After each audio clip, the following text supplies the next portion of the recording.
Good evening, everyone. This is Hyperscore's office hours for August 1st of 2023, and I am so thrilled to bring on our guest, Casey Burd. And what I'd like Casey to do is go ahead and introduce himself and tell us where he's from. All right. Well, thank you so much for having me, Cece. It's truly a pleasure to be here. My name is Casey Burd. I am a music teacher from Eatontown, New Jersey. I hail from Hawkswood School. We are a private school for special needs students in Eatontown, New Jersey. We are in our 43rd year now of our school, and we service students that are on the autism spectrum and multiply disabled students. And I've been the music teacher there for 23 years now. Casey, I had an opportunity to talk to you earlier about some of the work you've done with your students. And that included some work with Hyperscore. And that was just so amazing to me because that was my career for the last 18 years I was teaching. And I want you to tell the little story about meeting up with June. How did you meet with June, our executive director? Well, it was very fun. It was really interesting. It was something as mundane as trying to get some technical support. Our school had purchased Hyperscore many moons ago. Your story and my story were a lot alike in that respect. It was running.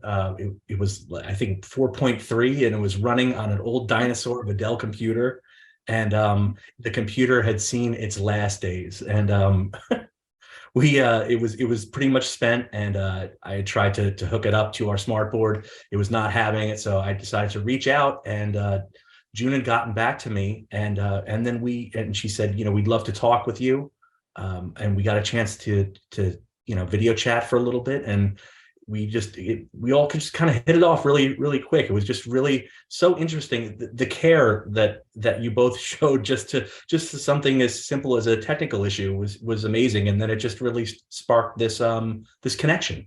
And just to be able to share what we do in my school, and how we've been using Hyperscore, which has been like an invaluable tool in my classroom, something that like all our students can use. And it's a really special program. It was something that I did not want to lose. I wanted to figure out a way to use it. And then little did I know that you guys have been working on this new web platform for it, and it was just like truly a pleasure to even find out about all of these things. And now here I am talking about it on your office hours, which is really funny. It's only been a couple weeks since I reached out, so it was a really interesting progression. Well, it was so funny when Jude told me that she had gotten your support request, because that's exactly how I got in touch with the company. Is I called, my lab got taken away during COVID, and I called and I said, none of the junior high teachers can live without Hyperscore. What can you do for us? And they said, well, we're working on a web-based version. And by the way, you're still using that? And I said,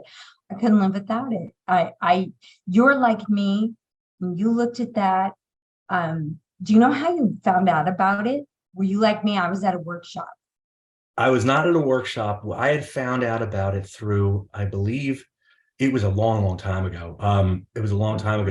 It was through a colleague who had heard about it through an MIT publication, or something that was through, it was talking about like cutting edge technology, and then they had spoken to us about it, and I said I would love to see it, and then we wound up doing like a demo of it, and then we record, like you saw a video that we had done, but we had done one years before that as well.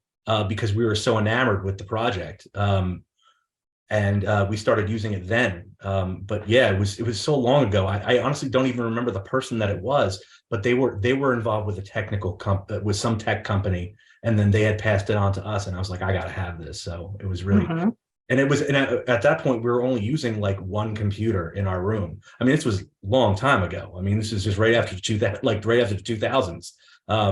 There wasn't we weren't using whiteboards, interactive anything. Nope. There was barely any technology in my classroom. But this was the one piece that I was like, wow, I can't believe that it's still around, and it's still the best one as far as I'm concerned. It's still the best one for my needs, especially my needs and my students' needs.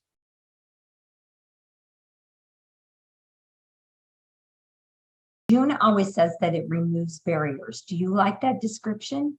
Oh, absolutely. Absolutely. For a lot of our students who, they can't hold a mouse, the way that we use it, they can't hold a mouse. Symbol, a lot of like notation is completely like lost on some of our students. The concept of it is it doesn't really translate. So to be able to like match the actual, like an actual picture to the music, or an actual color to the music, whereas it's not just a simple notation. It really does, it removes a lot of barriers. I was just thinking about it we were before we got on, about how we use the interactive whiteboard and the smart board, and how a lot of our students use it sort of like a synthesizer, where they're using the motive box, and they're touching and moving up and down the screen, and it's like they're playing their own instrument, but an instrument that's not a piano, an instrument that their fingers can't get caught on a keyboard. It's a smooth interface instrument. Talk about no barriers. There's literally no barrier for them. Nothing to get caught up on. Nothing to reach over. And it's just really interesting that they're able to access, especially with the way we do with the smart board. They're able to access it in a completely different way that they're really not able to access any other instrument. I taught adaptive music for years. And do you have any music therapy training?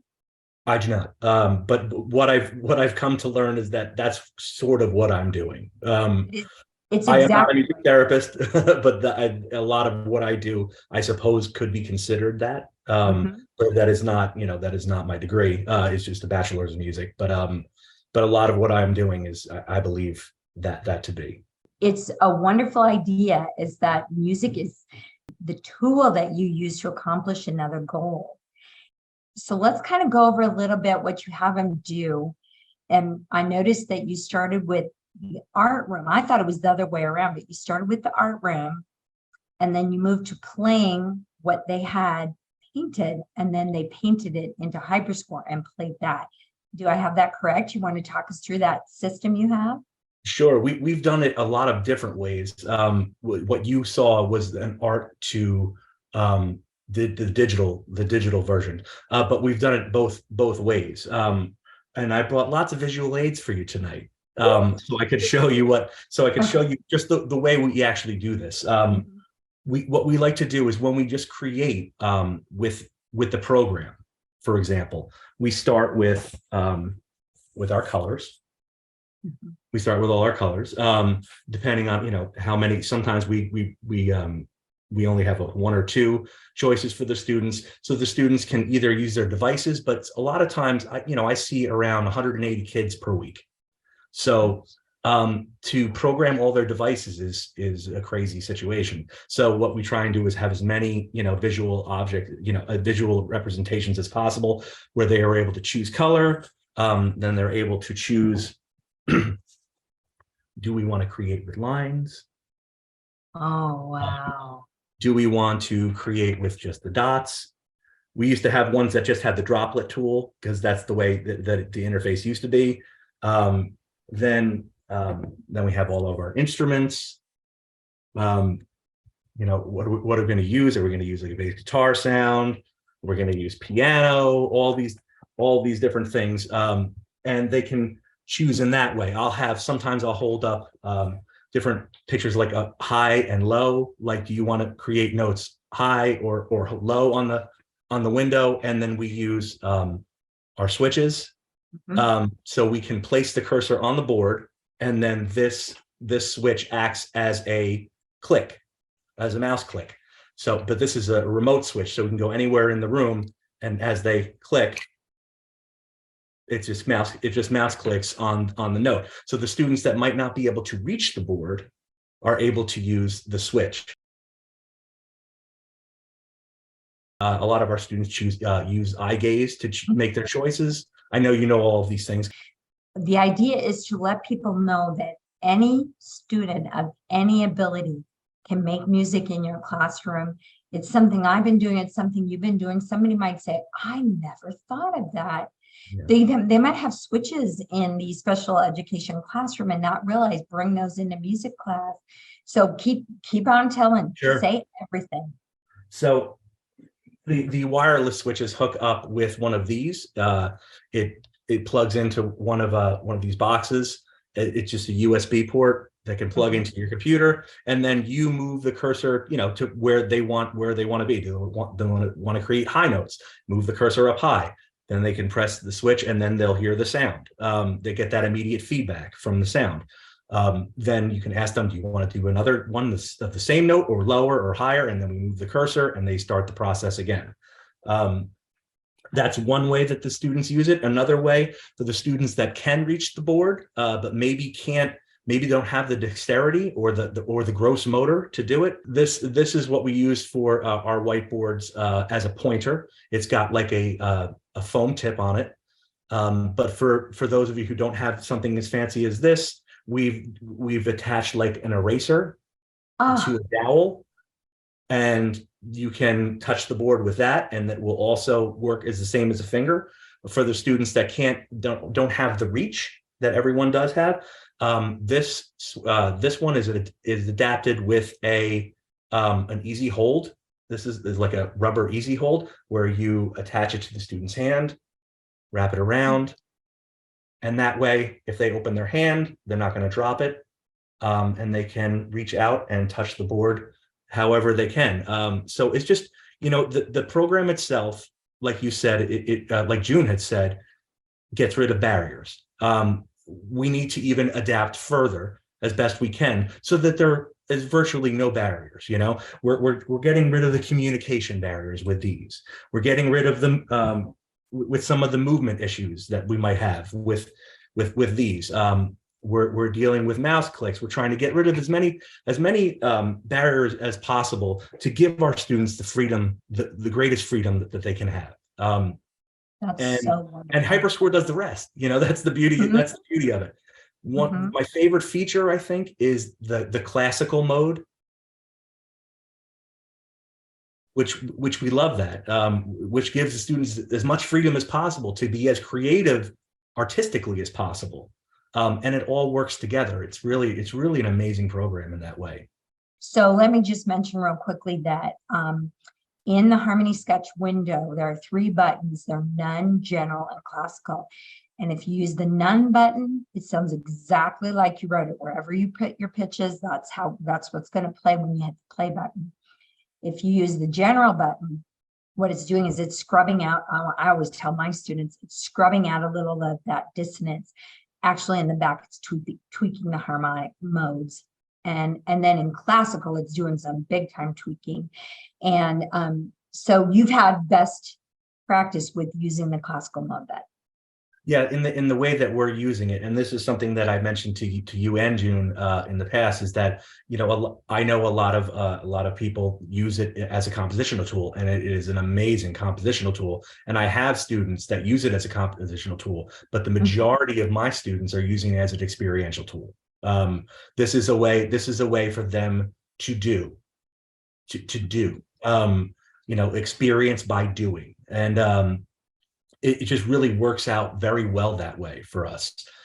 Whereas no matter what the ability level, whatever the students are facing, they can all create on the same level, and that's the way we use it.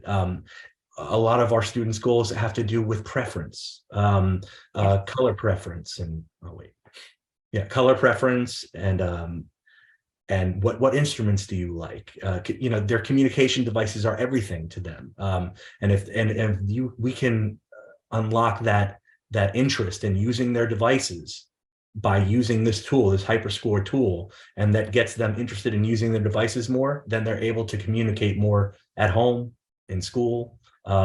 So we use it in tandem with all their pictures, their devices. We try and tie in artwork, like you had seen in the video, where we've actually created our own murals based on some of their compositions. We've tied in their speech goals, where they're able to make their requests for colors and instruments. We're able to work on physical therapy goals, where sometimes we have the students stand on one leg and create on the board where they're working on balance goals. We're trying to tie in as much as we can. We are a push in model school where therapists are pushed into the classroom instead of pulling the students out. So often there are 2 or 3 step therapists per classroom while we're teaching.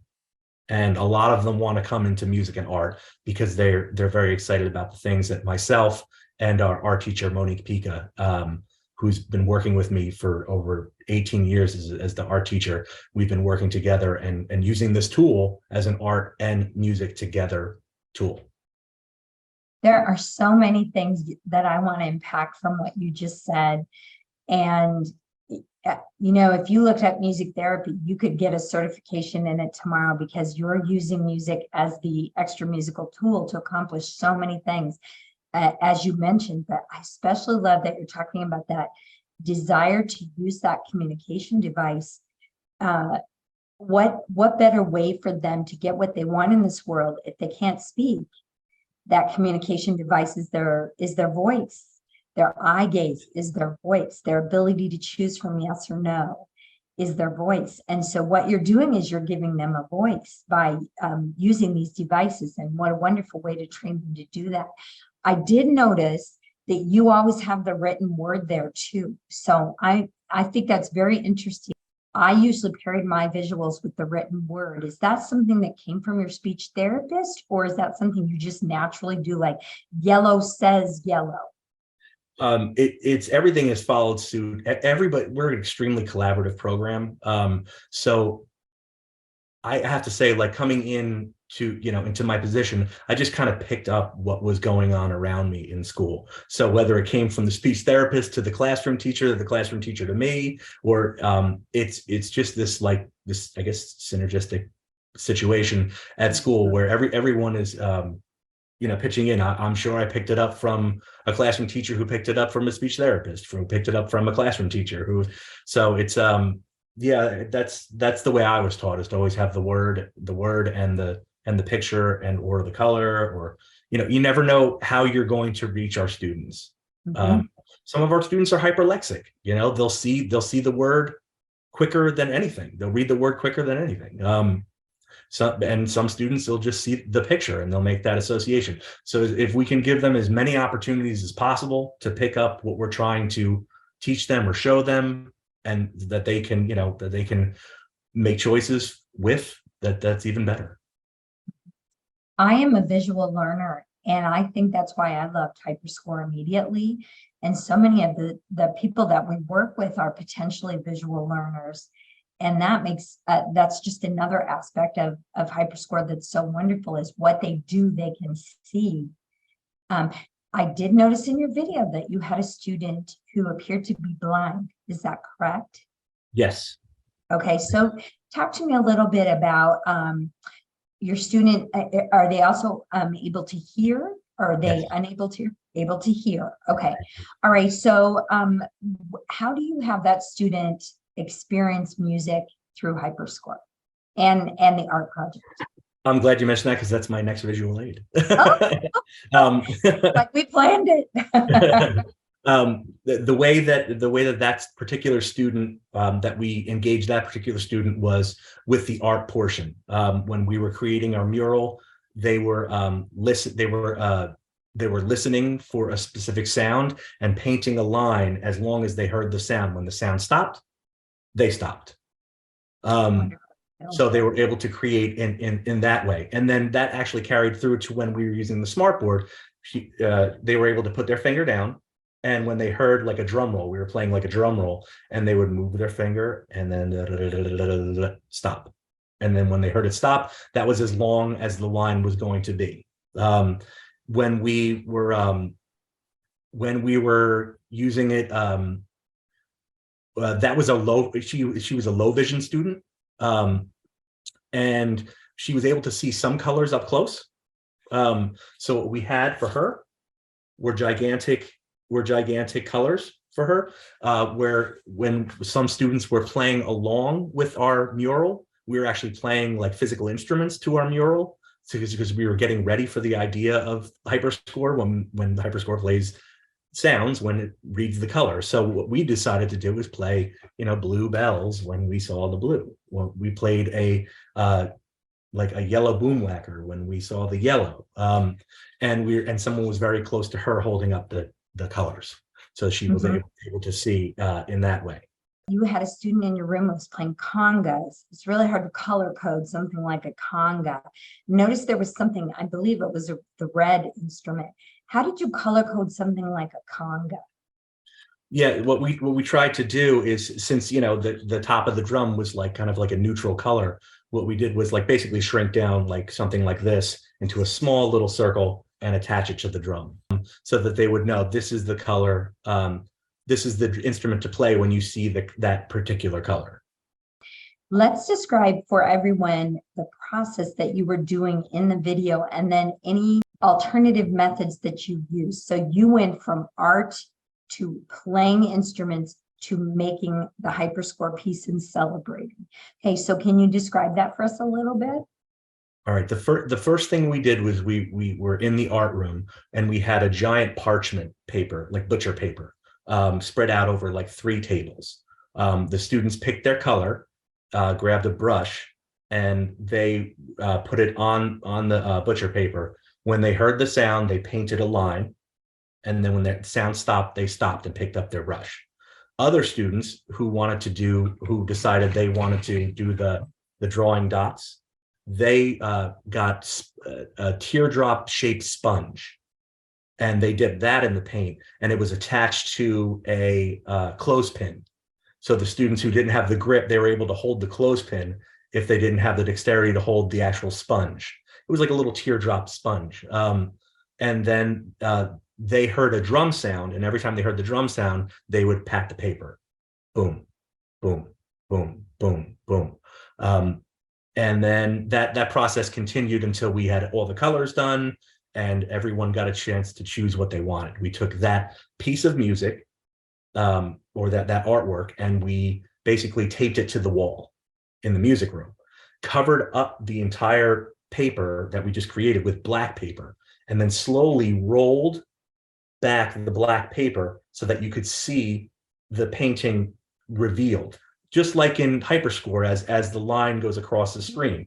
And as the students saw a color that they were assigned, if they had a red bell, when they saw red, they played their bell.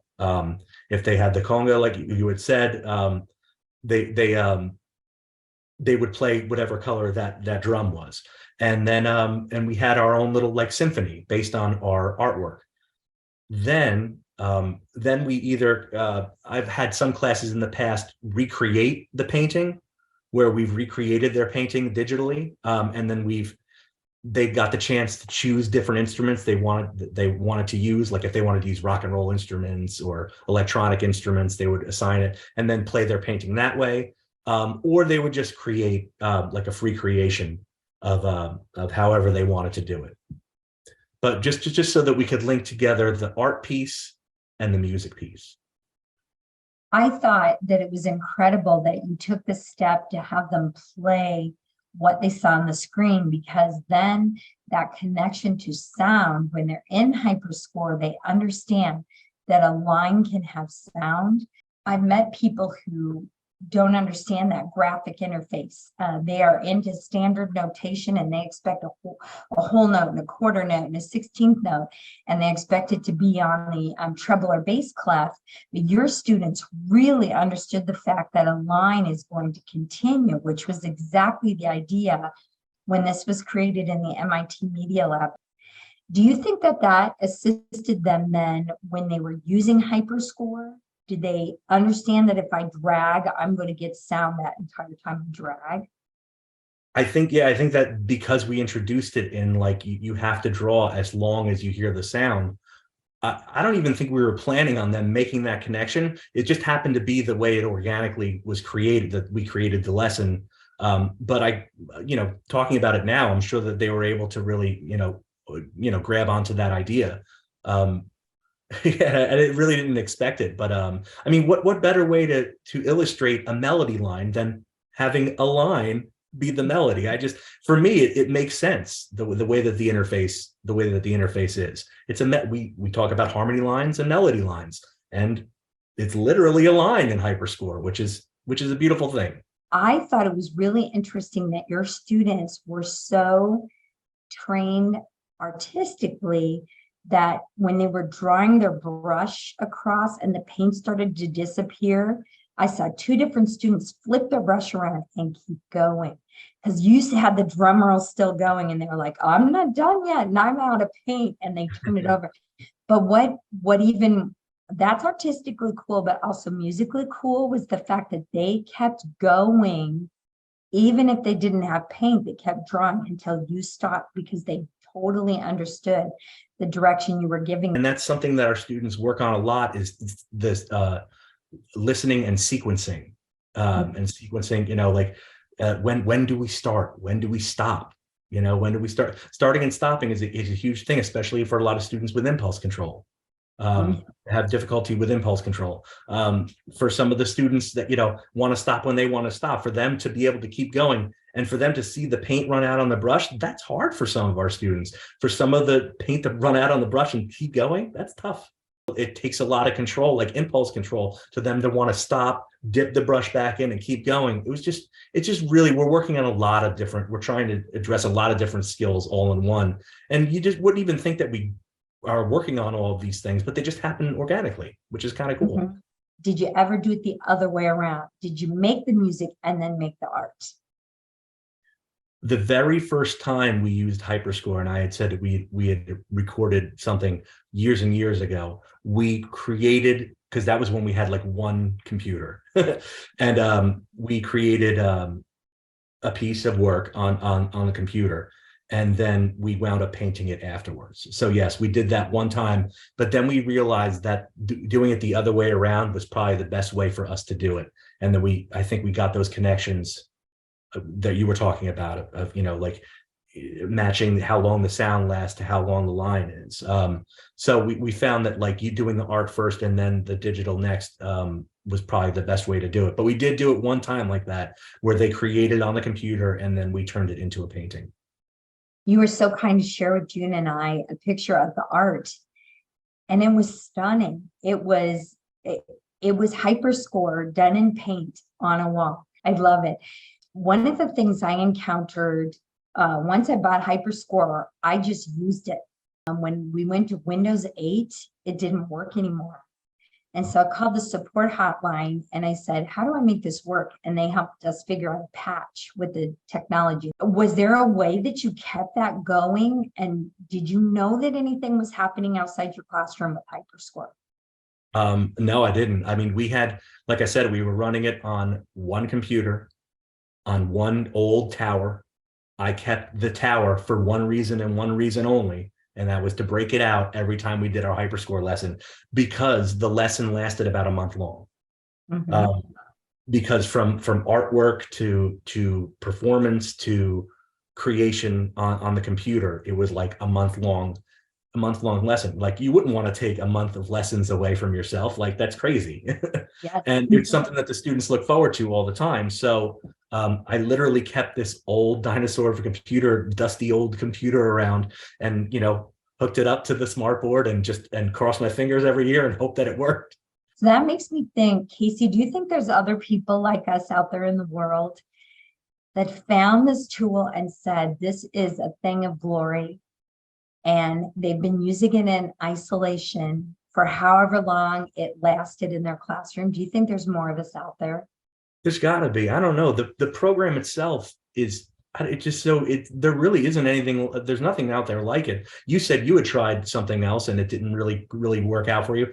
I've tried other things, some online, some free things that are online, and they're good, but they're not like they don't have the whole package like this, from creation windows to the artwork to the all the different bells and whistles and the changing of the chords and the progressions and all these different things that you can do. This is like the only game in town, as far as I'm concerned, as far as especially for what we're using it for.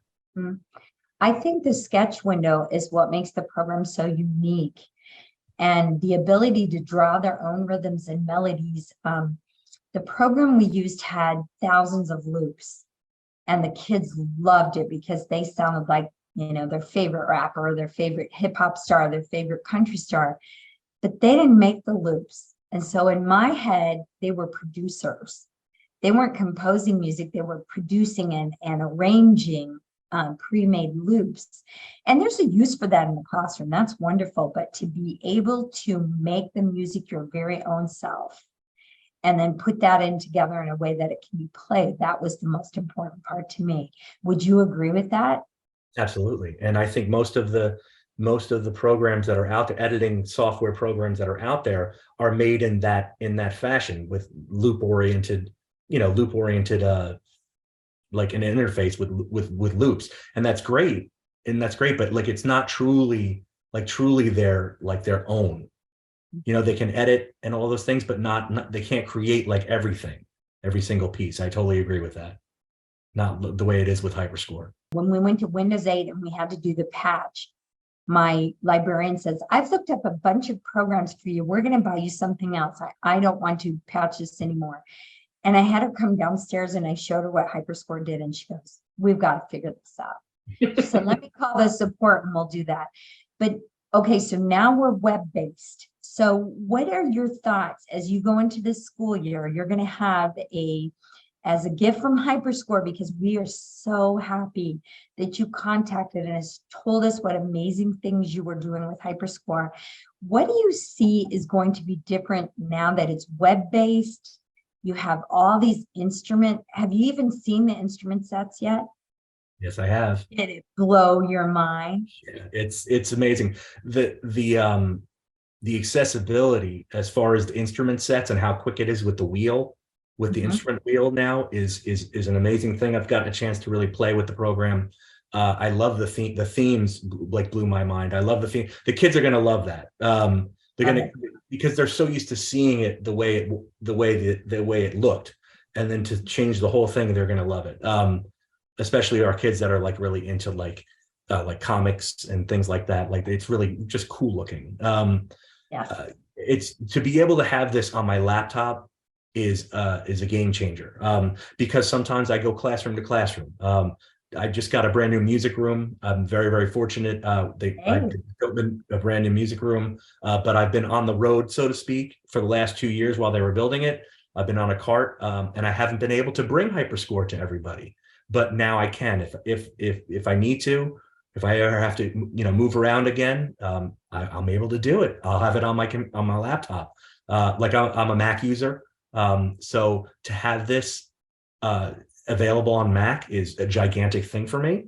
I've had every device that there could possibly have, and it works really well. And iPads. Does your school have access to iPads? We do. And I'm interested to see how that works. I haven't gotten a chance to do that, but it's something that the students are all familiar with the program. So I'm curious to see what they get up to on their own. Do you think that's something that your students will enjoy, that individuality of choosing, or I want to use the classic, or I want to use cotton candy? Do you think that's something they'll enjoy? Yeah, it's one more feature that it's always so fun when we're done with the piece. Everybody gets to choose a way that they want to perform it. Sometimes we leave the harmony line alone in the middle of it. Sometimes I ask different students to come up and mess with the blue line in the middle. To change the way that it's arranged.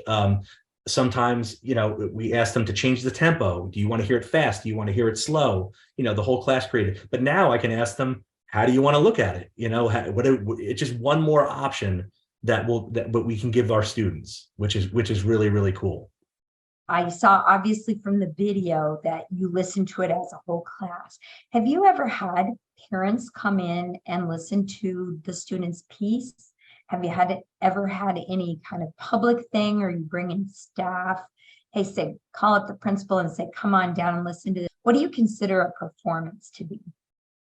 The performances usually are within the classroom, but since every classroom creates one, we get to play their performances with the class that went right before. The class that's in with me now gets to hear the class before them, and then at the end of the month, they all get to hear. They get to choose, like, what do you want to hear? I want to hear class number 2. I want to hear class number 5, and then we listen to their performances. And everybody's usually interested to like, wow, some of them are like wild and crazy looking. Some of them are very sparse. But the best thing about it is that all of them are unique. And that's the really cool part. So the performances are kind of class to class. They all get to hear each other's classes. We had done a PTO fundraiser, and that was what the mural was created for. And we had a video presentation, so a lot of parents and families and board members got a chance to see how we created that mural and how we created it. So that was like almost like its own performance, and that was years ago. That was when we had first gotten the program. So it's kind of been showcased in a lot of different venues, in the classroom, at events. We've shown it. We've shown it during some of our spring concert. We've shown it as one piece that we've done. We've shown the mural at our art show every year. We've shown a couple of those every year, because we usually make one every year. So that usually winds up at the art show every year that our art teacher puts on. Look at you and your art teacher ticking off those national core art standards. You're like tick, tick, conceive, perform, react. With this one project, you're able to do all of these many things. So if I just asked you to just make a general statement, Casey, what would you want people who have not used Hyperscore for, either the students with disabilities or in the general music room, what would you want them to know about Hyperscore? That it's not just a compositional tool. I think that at first glance it is a compositional tool, and I think it's marketed as such. But it has so many possibilities. It's something that we've used in so many different ways at this point, that if you're just getting the program, don't limit yourself to the way that you use it. That would be my advice for anyone. Don't be afraid to experiment. Tie it in with art, to tie it in with your music class, to make it a compositional tool, to make it a device for like an experiential tool, like we were talking about earlier. Don't limit it, because it really is a very limitless program, or at least the way we've been able to use it, and we've been able to showcase it in our classroom. Exactly. And I'm going to pay you the greatest compliment. The man who made the harmony line in the middle is Dr. Kevin Jennings. He worked on that when he was at MIT. And he has a method called inverted pedagogy, where you create first, the creativity comes first, and then you go back and label what it is that the students have done. And so what that removes is the need to understand theory or notation or anything like that. And I think that you're doing inverted pedagogy, and it's something that we have really embraced as a team. And you certainly have given us some just wonderful ideas of ways that you've used Hyperscore in an extra musical way. And we just have to thank you so much for sharing that information with us. It was part of the life plan that you gave us a call when you did. And we are so thankful to have met you. Casey, I think I am just so excited to see what we will do together next. Just as June and Peter and Nora, we are also amazed at what you've accomplished, and thank you so much for sharing your work with us. Thank you so much for having me. It was this is truly a pleasure, a complete unexpected treat. This has been just to make this connection and to be able to share with the people who developed the program and are so integral with how it's marketed and used. It's like a total pleasure. You don't ever get to meet the people that create all these amazing programs that we get to use. And I got a chance to meet everybody. So it's been the pleasure's all mine. It really is.